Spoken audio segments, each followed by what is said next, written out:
Welcome to GovCast, connecting with federal IT's top decision makers. I'm Alexander Bolova, production lead at GovCIO Media and Research. With me today is managing editor Ross John Fortuna. Hi, Ross. Hello. You had the opportunity to chat with Caitlin Gandhi, the founder of the U.S. Digital Corps. How'd it go? It was great. Caitlin was a terrific guest. She had a lot of interesting insights about the U.S. Digital Corps, obviously, but government in general, and particularly bringing technologists into government. And if I'm not mistaken, we've actually had quite a few people from the U.S. Digital Corps appearing on our podcast. I believe they are predominantly cybercasts, but still, it's really interesting and cool to be able to meet the founder of this program. So tell me a little bit more about Caitlin and her background. Part of what was interesting and part of what I wanted to talk to her about was the gestation and the way that the U.S. Digital Corps came about. You know, her background is fairly interesting. We started off the conversation about that because she came from Teach for America, and the co-founder of U.S. Digital Corps, Chris Wong, came from Code for America. So USDC has elements of both of those inherent in its DNA, and it's unique among similar programs, even within GSA, things like the Presidential Innovation Fellows. And we kind of dug into that and how her experience standing U.S. Digital Corps up has come over the last 3 years into being what it is now. And to take a step back, for those who don't know, what exactly is the U.S. Digital Corps? So U.S. Digital Corps is a program that's under GSA's Technology Transformation Services, which longtime listeners may know, also the home of 10X. We talked to Will Cahill about that. It's part of GSA where they are trying to sort of do new things. And U.S. Digital Corps is a 2-year fellowship for early career technologists, people in IT, to work in public service. So they come in, they have a 2-year fellowship, like I said, and it's a lot of people who are assigned to different agencies. I know we talk to people who are at CISA and some of the health agencies. They get deployed to these different agencies to get their career started and stood up within the federal government. Gotcha. And I know that federal hiring and workforce is a passion of yours in your coverage. So I'm sure that this was a very exciting conversation. So with all of that in mind, let's take a listen to your interview.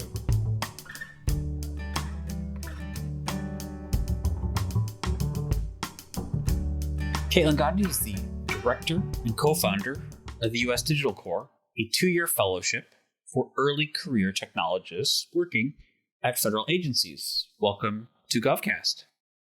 Hi, thanks so much for having me. Before we dip into USDC, I do want to talk a little bit about you and your career. How did you get into public service, and what has kept you in that line of work for as long as you've been in it? Yeah, it's a good question. I am newer to government service. Government service was not exactly on my radar when I graduated from school. So both of my parents are in state and local government, but I had never really thought about that as a career for myself. And so when I was graduating from school, I was a mathematician and a classics major, which is a very nerdy combo, and was looking for things in like the precursor to the data science field. And so wasn't really thinking about government, but was looking at service-oriented work. Couldn't find a great fit for data science and service-related work. Actually ended up teaching high school math here in Washington, D.C. with Teach for America. And that choice, it helped me build kind of an interesting winding career. I ended up as the vice president of talent, strategy, and people analytics at Teach for America, which was the job that I had just before starting Digital Corps. But there were a lot of parallels there. And I think as I was doing that work with Teach for America, and we're bringing in thousands of recent graduates into a classroom, right, and as a term of service, I ended up talking to one of my friends literally in my backyard. We were just like shooting the breeze on a hot day with our kids. And he was like, he is a technologist inside government. And he was like, we don't know what to do with this problem. And it was all about how, the workforce inside government is not bringing in new skill sets. And like 3% of the federal IT workforce is under the age of 30. And it's not really about age, but it is about the skills and like the freshness of the learning and the training. It's also about the fact that a lot of them are starting to be eligible for retirement in the coming years. And so wanting to make sure that there's like a strong workforce given the role of technology. So we were really just spitballing around what could it look like to incentivize early career technologists to come into government as a career and then thinking about like the parallels with Teach for America in my case and that service design.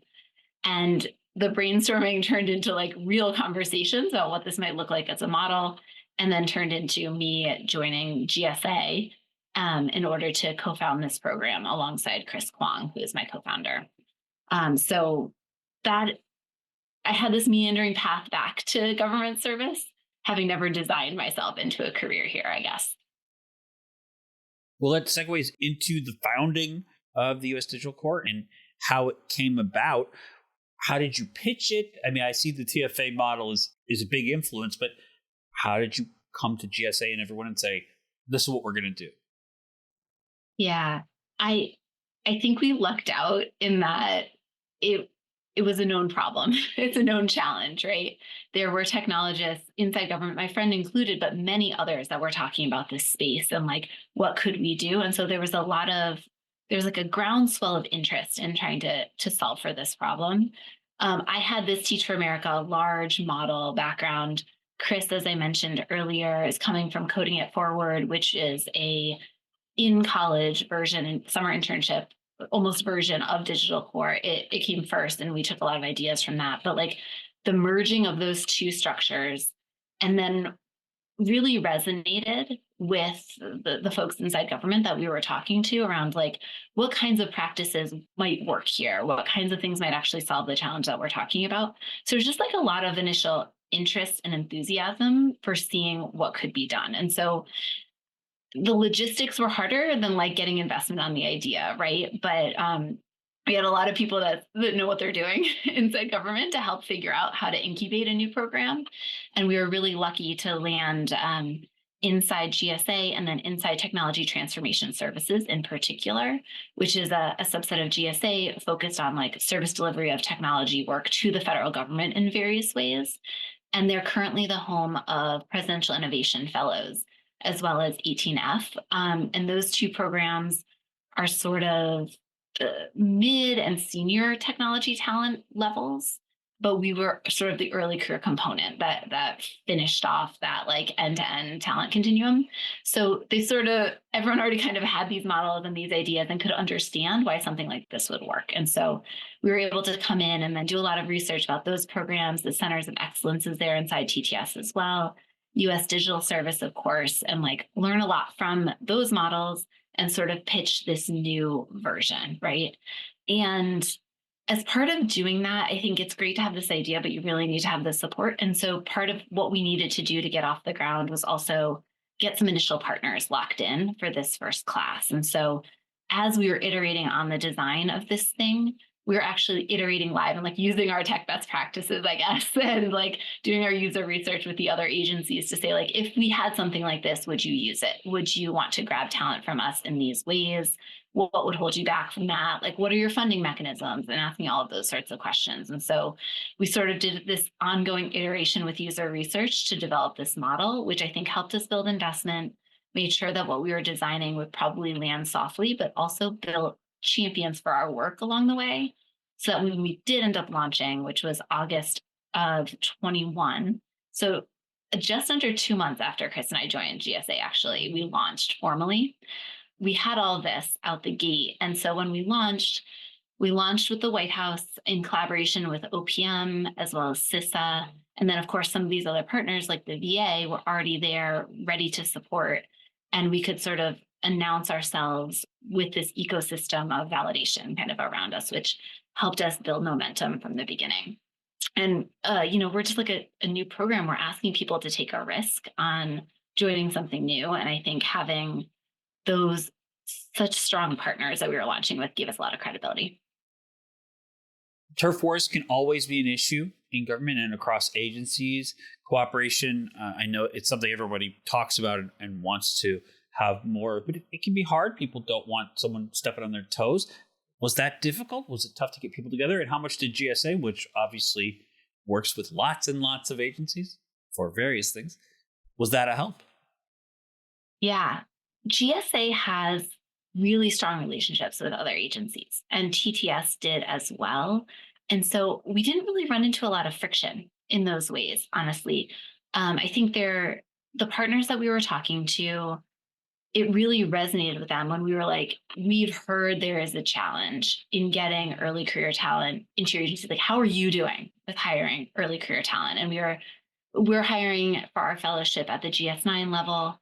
They're on a career path to move to a career ladder to move to GS11 in the second year and then 12. And we were like, do you even have GS9 data scientists or GS9 engineers? And they're like, we don't. And we're struggling to bring them in. And we were like, great, here's what we're offering. And like kind of our value add is we're doing all of the recruitment. We're in all the places where this talent is. We're like actively seeking them and helping them learn about government and like their opportunities. We're also running the hiring process and we're doing the selection process and all the sourcing. So we're sort of taking the parts that are hard to do for every agency to keep doing individually and centralizing them. And so it's a little bit more efficient. There's some economies of scale and we can sort of specialize in those ways. And that was really appealing, coupled with the fact that there seemed to be just challenges across the board in bringing in this talent as easily as we would have wanted to as a government. So the uptick in the interest was really high. And even in our first cycle, so I mentioned we launched in August and we launched intentionally because we needed to source partners so that we could launch our application so that we could get talent for our partners. And we had, I think we were hoping in our first year to hire 20 to 30 technologists.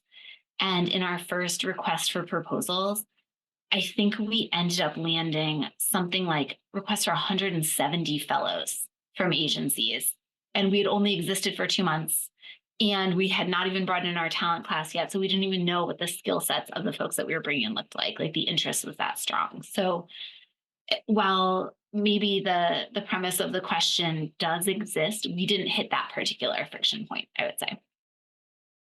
Oh, for sure. I was just curious just because I know that can be an issue, but I know it's very attractive to have, considering how difficult hiring can be, some help with that, particularly on the technology side of agencies. Can you tell me about some of those successes that you've seen at U.S. Digital Core since August of 21? Yeah. I mean, personally, I'd say I was really proud that we came in, launched this program publicly in 2 months, and then had our first application cycle out 2 months later. So like within a year since the fellows start in the summer, after they've sort of completed their schooling, within a year, we went from this like idea, literally written at times on paper, but much more digital at times as well, to this fully functional program that was up and running where we actually brought in folks and had our orientation together. So I think the speed at which we were able to design and build a really strong product is something that I think is a big success. And I know there's sometimes a narrative that things take longer in government. And I think it's a really great example that that isn't true. And things can happen more quickly, especially if folks are all aligned on the thing that you're trying to do. Another thing that I'm really proud of is we have this incredible community where we have been, we're only 2 years old overall, a little over 2 years old, 2.5. And in that time, we have built an amazing team that I get to work with, but also we have over almost 90 amazing fellows. And part of the premise for both the team that we were hiring and then the fellows was like, we are going to co-create this together. Like we have not existed before. You are the founding class for our first group of 38 that came in. Like we need your help figuring out what this is. And I think what that has done is allowed us to iterate more quickly, make a lot of changes. We get feedback all the time from the fellows about how things are going. And we're like making these shifts and changes. But it also means that they feel this like co-ownership in the program. And what that has engendered is like they're helping us recruit more folks that might want to come in, or they're like making connections across the federal space with the agencies that they're in. So our current fellow class, like I mentioned, we have almost 90 now. We're in about 20 different agencies. And one thing that I think is so amazing is what I've seen, and granted, I haven't been in government that long, but I'm seeing our fellow in this agency have a thing, ask this other fellow in this other agency, like, hey, how are you doing this thing? And then the agency teams are coming together to talk about it. And like they're crossing that like perceived barrier, right, between agency collaboration, because we have these two fellows that found a similarity in the thing that they're working on. And they're now like bridging all of these new connections across the government space, which has been like really interesting and exciting to watch. So I feel like there's this secondary level of impact that like the community that we're creating is having, which is really exciting. And then there's just a lot of stuff that our fellows are doing, frankly, that's really cool and has some big impact for the people of the American people, the people that we're serving here, which like cannot be discounted. And they're just doing really amazing things, and that's exciting. Yeah, I know we've talked to some U.S. Digital Corps folks for on our podcast about the work that they're doing in places like the CISA. I know one of the agencies you mentioned, and it is fascinating work, and certainly, speaks to sometimes non-traditional technologist pathways. There's a lot of different ways to come to the U.S. Digital Corps, it seems like. But to that end, the future of it, how do you see it expanding? Certainly the collaborative nature of it is something that can be spread out. Yeah. Spread is a good word. I think spread is in the future for sure. Yeah, I think your point around Jamila and some of the fellows, like we have an incredibly diverse fellow class, and both in terms of gender and gender identity, as well as race and ethnicity and background, but also in terms of career path. And like we do characterize the fellowship as an early career fellowship because we are hiring at that early GS scale level, but it doesn't mean that these folks are early in their careers. They're just maybe early in their technical careers, right? And so we do have folks that are reskilling from the military or from law enforcement. We also have folks that are reskilling from library services and other different backgrounds that are coming in. And I think as we think about the future of Digital Core, one of the things that I hope we do internal to the program is continue to keep this spirit of like constant iteration and testing so that we can become even more specialized in how we're supporting our fellows with such unique backgrounds and contexts and needs, because we are finding, the folks that this is their first job, and it's their first job is in government and is in technology, need a different set of things to help them launch their career than those that maybe are more established in their personal career, but like are new to government or new to technology or whatever. So I think there's this like further differentiation of our support that we can like deepen in as a program. And then I think to your point around spread, like we are still actively trying to get bigger. I mentioned earlier that stat around like 3% of the workforce is under 30. I think it's something like 26% of the federal IT workforce identifies as women, which obviously is not the proportion of women that encompass the labor workforce in America.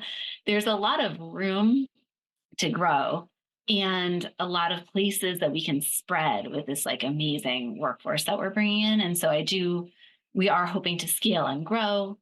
And one of the things that I'm most excited about is we were just recently named as part of, I don't know if you saw the White House EO on AI. So we were specifically named in that as a promising source of talent for the federal government. And we're really trying to lean into that, especially in the like coming years. And so we're having a specific AI track within data science this year as we're hiring. We are actively soliciting more placements in the data science and AI space so we can really surge into that. And I think this is going to be obviously continuing to hire in all the tracks with all the skill sets are needed, but like we have a particular emphasis, I would say, here in the next couple of years. And I think it's exciting, and it's exciting for us to kind of deepen and specialize in that way. Yeah, I imagine 2023 was quite a year for you and the U.S. Digital Corps, particularly when it comes to the White House, because you had the National Cybersecurity Strategy, the National Cybersecurity Education and Workforce Strategy, and then the executive order, all of which I imagine you're pretty hype about getting people through there, correct? Absolutely. Yeah. It has been really exciting for us. And I think it's really validating for us and for the fellows too, to be like part of a program that gets seen in that way. But also, I think we feel a real responsibility, right, to then like help deliver on these things. And I think we can. It's great. I'm really excited about it, but we take it really seriously. And so are excited about this class that we're hiring right now. We had our last application in November. And so the folks are in the hiring process right now that will start next summer for our third cohort. So it'll be exciting, but it's new territory for us in some ways. Yeah, I mean, there's a lot. We've talked on GovCast with people about some of the stagnation, some of the sort of conventional wisdom about government and things like that. But it does seem like there's a real agile development strategy here that's very, very exciting. Is there anything we didn't cover that we should talk about? I mean, there's always so many things I feel like I could talk about related to this program. I will say, like, one thing that I'm really excited about as a talent person, I know you started with like, where did you come from? And I personally went from this place of like being more of a technologist and a data scientist, and then really evolved into much more of a talent practitioner, and like was using all of that data background more in a strategy way and like a logic and thinking kind of way rather than a true data way. And so like as a practitioner of talent, I guess, moving in, I have personally been really excited to see over the past 2 years so many shifts in how we're thinking about talent inside the federal government, how like GSA and TTS are exploring these like modern talent practices to bring in fellows and other technologists into government. And then with the shift in the employment situation in the tech industry, there's just been so much opportunity to bring in incredible folks to government. And I just think that there's been so much change, and like recognizing the rate of change there kind of goes under the radar because it's so easy to pick on like there are still so many places that we could go.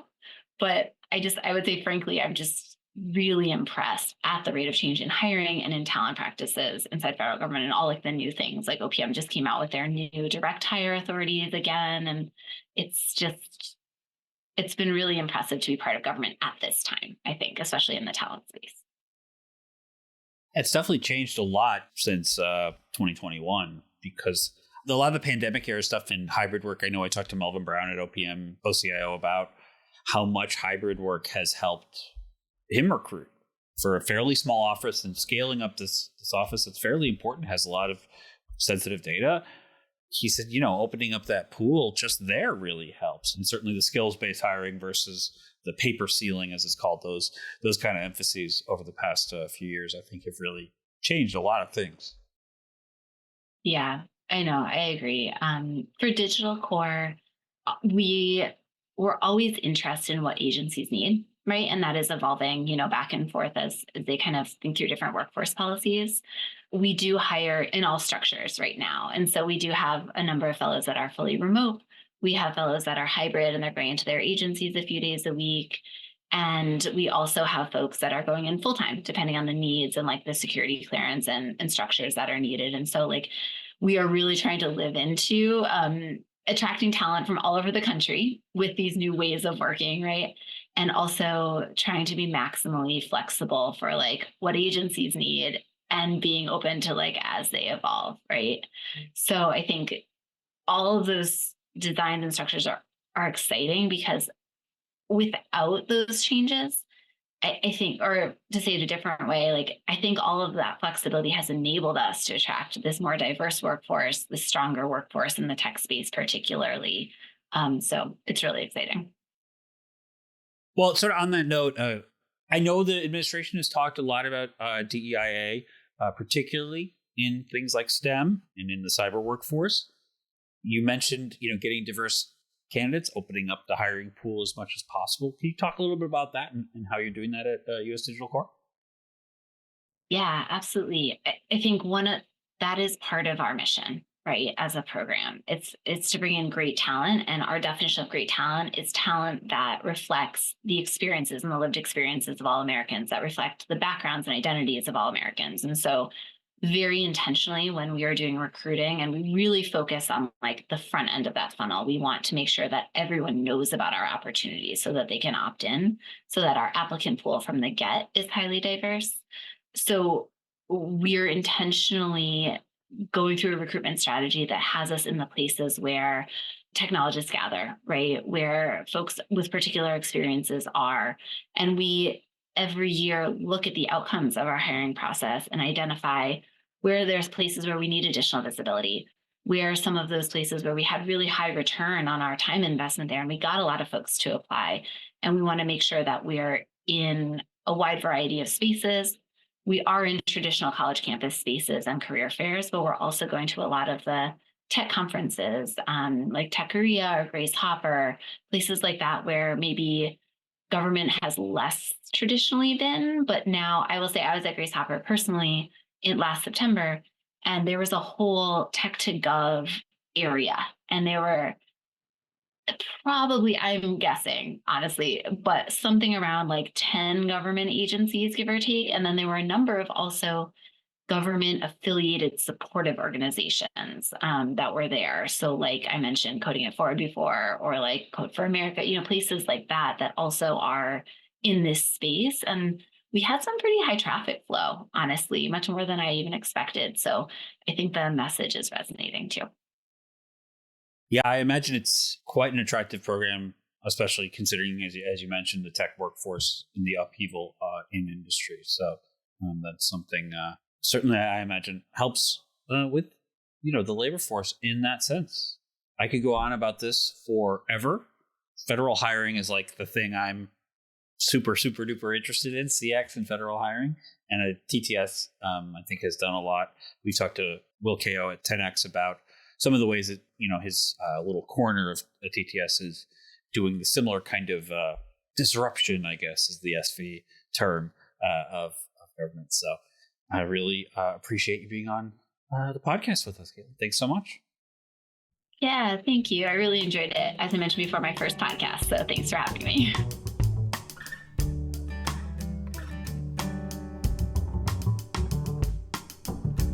Thank you, Ross. That was a terrific conversation with Caitlin Gandhi. Before we let our listeners go, do you have any last highlights or takeaways that you want to leave them with? Well, what I think was interesting that we talked about was how U.S. Digital Core fits into the greater conversations about hiring in the federal government, particularly when it comes to the Biden administration's greater goals and priorities around diversity, equity, and inclusion. U.S. Digital Core, they talk about early career technologists, but a lot of those people are people who are pivoting from different careers or coming into new careers. And that's a sort of fascinating group because it isn't always the picture of what you think it is. And it does expand this pool to a much broader group of people who can find opportunities that they may not have had otherwise. Thank you so much, Ross. Listeners can tune in next week for a brand new GovCast. But until then, if you like what you heard, make sure you leave a review and a 5-star rating on the podcast platform of your choice. Subscribe as well. And hey, tell a friend. We always appreciate growing our audience. I'm Alexander Bolova. I'm Ross John Fortune. Thank you for listening.